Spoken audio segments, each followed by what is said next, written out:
Hi hello అందరూ నమస్తే. So వీడియోలోకి వెళ్ళడానికి ముందు అందరికీ ఒక రిక్వెస్ట్. మనం కష్టపడి వీడియోలు చేస్తూ ఉన్నాం, డేటా సేకరించి నిజాలు చెప్పే ప్రయత్నం చేస్తూ ఉన్నాం. ఈ నిజాలు చెప్పేటువంటి ప్రయత్నంలో మేము కూడా చాలా ఇబ్బందులు పడాల్సి వస్తుంది. చాలా బెదిరింపు కాల్స్ కానీ రకరకాల ఇబ్బందులు ఉన్నాయి.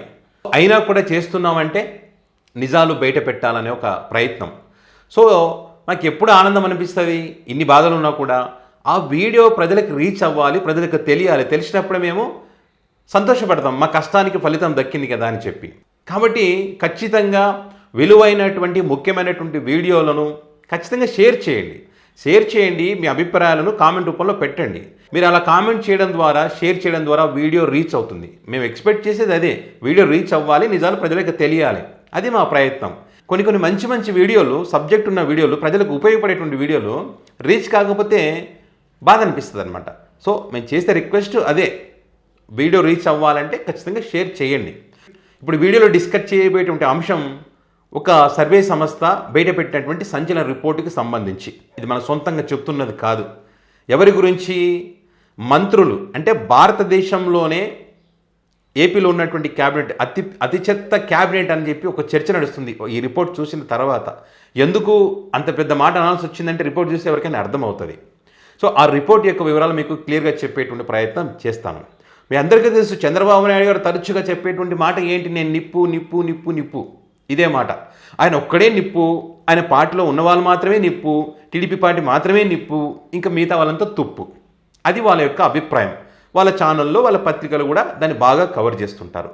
సో ఆ రకంగా నిప్పు అని చెప్పేటువంటి వాళ్ళ తుప్పు రేగొట్టే విధంగా ఏడీఆర్ ఒక సంచలనమైనటువంటి రిపోర్ట్ బయటపెట్టింది. సో ఒకసారి ఆ రిపోర్ట్కి సంబంధించి చూస్తే, ఇక్కడ మీకు కనిపిస్తున్నటువంటిది ఇమేజ్ ఉందో, ఇది గ్రీన్ కలర్, గులాబీ కలర్ రెండు ఉన్నాయి కదా. ఈ గ్రీన్ కలర్ ఉన్నది సాధారణంగా నార్మల్గా కేసులు ఉన్నటువంటి మంత్రులు, ఓకే. అదేవిధంగా గులాబీ కలర్ ఉన్నది సీరియస్ కేసులు ఉన్నటువంటి మంత్రుల యొక్క శాతం అనమాట. ఇది దేశంలో అధికారంలో ఉన్నటువంటి మంత్రులకు సంబంధించినటువంటి డేటా. ఇదేది? ADR report, association for democratic reforms అనేటువంటి ఒక సర్వే సంస్థ ఈ వివరాలను కూడా బయటపెట్టడం జరిగింది. మొన్న ఈ మధ్య కాలంలోనే ఈ తెలంగాణ రాష్ట్ర ముఖ్యమంత్రికి సంబంధించిన, అంటే రాష్ట్రంలో అధిక కేసులు ఉన్నటువంటి వాళ్ళు ముఖ్యమంత్రులు, అదేవిధంగా ధనిక సీఎంలు ఎవరు అనేది. ధనిక సీఎంగా చంద్రబాబు నాయుడు గారు టాప్లో ఉన్నారు దేశంలోనే. అధిక కేసులు ఉన్నటువంటి వ్యక్తి సీఎంగా రేవంత్ రెడ్డి గారు ఉన్నారు, టాప్లో ఉన్నారు. సో అదే రకంగా ఇప్పుడు కేసులు, సీరియస్ క్రిమినల్ కేసులు, వాటికి సంబంధించిన వివరాలు ఇక్కడ చూస్తే బీజేపీ పార్టీ 40% మంది మంత్రులపైన కేసులు ఉన్నాయి. అందులో 26% సీరియస్ క్రిమినల్ కేసులు బీజేపీ పార్టీ. ఆ తర్వాత కాంగ్రెస్కి వచ్చేసి 74% కేసులు ఉన్నాయి, ఓకే. అందులో సీరియస్ వచ్చేసి 30% సీరియస్ క్రిమినల్ కేసులు ఉన్నవాళ్ళు. ఆ తర్వాత ఏఐటీసీ 33%, సీరియస్ క్రిమినల్ 20%. డిఎంకే వచ్చేసి 87% కేసులు ఉన్నాయి మంత్రులకు సంబంధించి. ఇక్కడ సీరియస్ 45.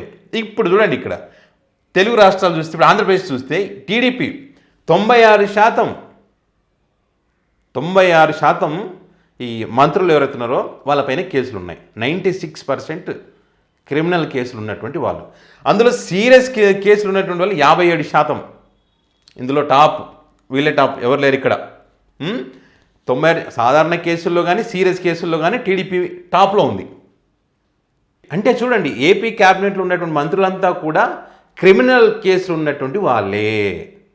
ఇది నేను చెప్తున్నది కాదు, ఏడీఆర్ బయటపెట్టినటువంటి రిపోర్ట్, ఓకే. ఇక్కడ మిగతా కూడా ఏఏపీ, ఆమ్ ఆద్మీ కానీ, జేడీయూ కానీ, శివసేన కానీ, మిగతా వాళ్ళకి సంబంధించి ఎన్సీపీ కానీ, సిపిఐకి సంబంధించి వాళ్ళందరివి కూడా ఆ వివరాలు పెట్టడం జరిగింది. ఇందులో టాప్లో ఉన్నది మాత్రం టీడీపీ, సీరియస్ క్రిమినల్ కేసుల్లో కానీ సాధారణ కేసుల్లో కానీ, ఓకే. ఇంకొక మీకు ఇమేజ్ కూడా చూపిస్తా, అందులో కొన్ని వివరాలు కూడా మీకు చెప్పేటువంటి ప్రయత్నం చేస్తా.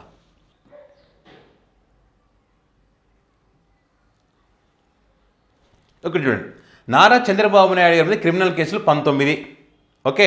అంటే అదేవిధంగా కొనిదెల పవన్ కళ్యాణ్ మీద 8, వాసంశెట్టి సుభాష్ 12, కింజార పచ్చెన్నాయుడు 13, నారా లోకేష్ 17, పి నారాయణ 8, కొల్లు రవీంద్ర 15, మండిపల్లి రాంప్రసాద్ రెడ్డి 5, ఎస్ సబిత 10 కేసులు, మంగళపూడి అనిత 7, కందుల దుర్గేష్ 7, నిమ్మల రామనాయుడు 20, బీసీ జనార్దన్ రెడ్డి 9, డి బాల వీరాంజనేయ స్వామి 11, గొట్టుపాటి రవికుమార్ 8, కొలుసు పార్థసారథి 5, అనగాని సత్యప్రసాద్ 3, జి సంధ్యరాణి 3, ఆనం రామనారాయణ రెడ్డి 1, కొండపల్లి శ్రీనివాస్ 1, పయ్యావుల కేశవ్ 1.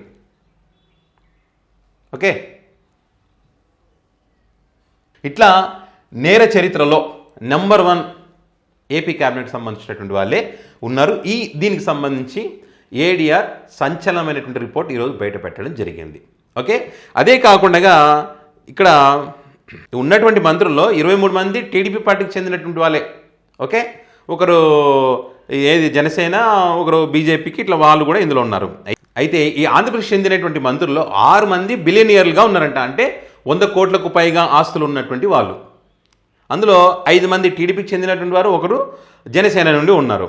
దేశంలో అత్యంత ధనవంతుడైన మంత్రిగా కేంద్ర మంత్రి డాక్టర్ పెమ్మసాని చంద్రశేఖర్ టీడీపీ ఆయన ఉన్నారు. ఆస్తుల విలువ 5,706 కోట్లకు పైగా ఉందంట ఆయనది.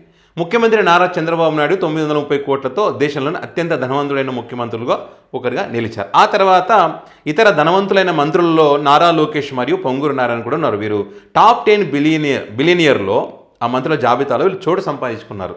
ఇది వీళ్ళు సాధించినటువంటి రికార్డు.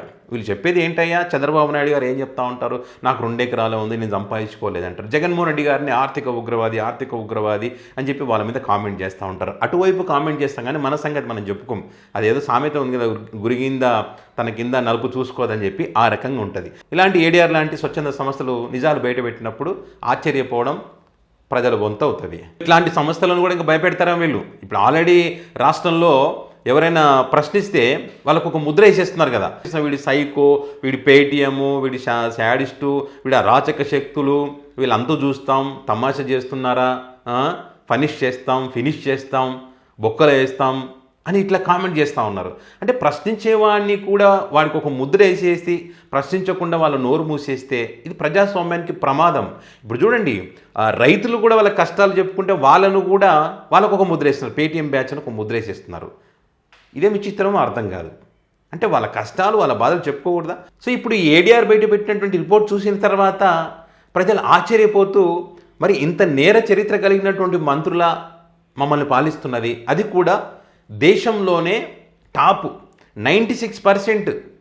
మామూలు కేసులు ఉండదని కాదు, ఏది సీరియస్ క్రిమినల్ కేసులలో టాపు, సాధారణ కేసుల్లో టాపు, ధనవంతుల్లో టాపు, మొత్తం టాప్ 10లో వీళ్ళే ఉన్నారు. ఆ రకంగా వీళ్ళ సంపాదన కానీ, ఆ రకంగా వీళ్ళ కేసులు కానీ, నేర చరిత్ర కానీ ఆ రకంగా ఉంది. సో ఏదేమైనా ఈ ఏడీఆర్ బయట పెట్టినటువంటి రిపోర్టుకి సంబంధించి ఒక ఆంధ్రప్రదేశ్నే కాదు, దేశంలో ఉన్నటువంటి అనేక మంది మంత్రులకు సంబంధించి రిపోర్ట్స్ బయట పెట్టడం, అందులో ఏపీకి సంబంధించి పెద్ద ఎత్తున చర్చ జరగడానికి కారణం ఏంటంటే వాళ్ళు టాప్లో ఉన్నారు కాబట్టి పెద్ద ఎత్తున దేశవ్యాప్తంగా చర్చ జరుగుతుంది. సో ఇది ఏడీఆర్ బయట పెట్టినటువంటి సంచలన రిపోర్టు. మరి దీనికి సంబంధించి మీ అభిప్రాయాన్ని కామెంట్ రూపంలో పెట్టగలరు.